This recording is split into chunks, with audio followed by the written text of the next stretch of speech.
The chairman of the National Disaster Mitigation Council of St. Kitts and Nevis, Attorney General Vincent Byron Jr., said he is hoping that the parliamentary opposition leader and his team will meet with the National COVID-19 Task Force on the issue of vaccinations.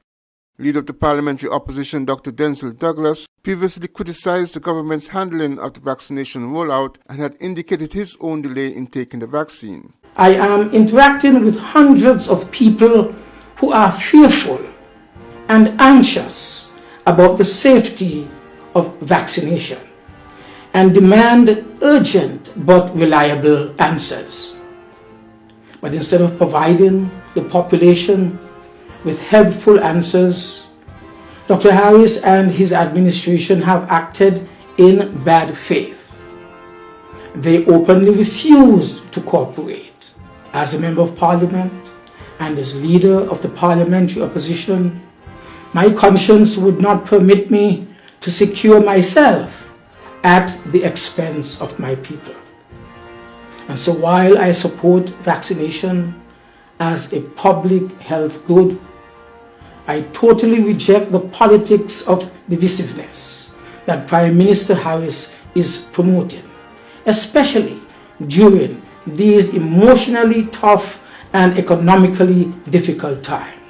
According to Attorney General Byron, a meeting with Dr. Douglas and his team this week was rescheduled on request of Dr. Douglas to the 23rd March.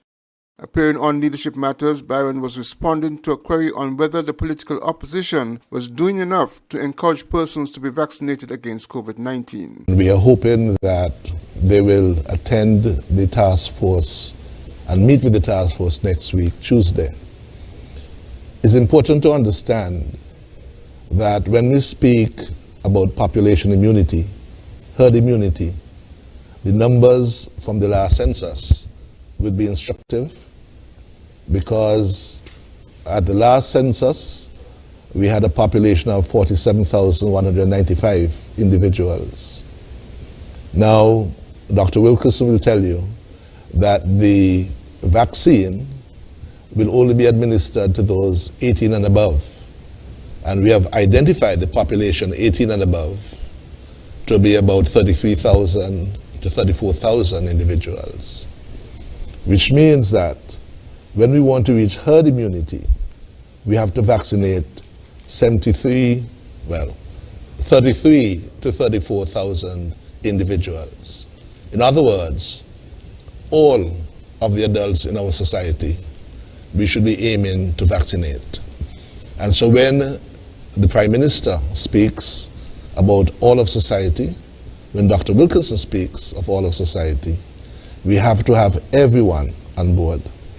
And so we are hoping next week, Tuesday, at the National COVID Task Force, that we involve those who have leadership positions in the opposition to come and to share their views with us, and for them to hear the medical fraternity, and we can exchange.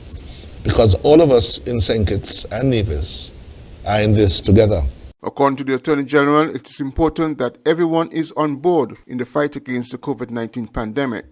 Glenn Barth, SKN Newsline.